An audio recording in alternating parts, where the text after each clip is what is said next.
طيب ده فيما يخص الجزئيه بتاعه التعويض، المسائل القانونيه في الجزئيه دي.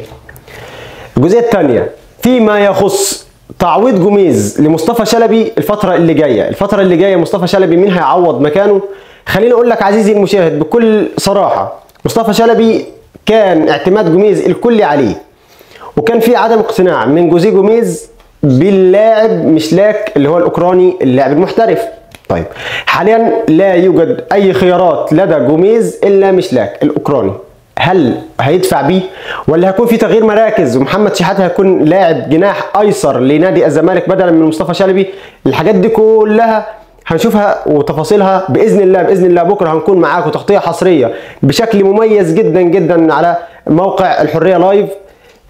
سواء فاز النادي الاهلي او فاز نادي الزمالك هنقول للاثنين مبروك، والخسران هنقول له هارد لك.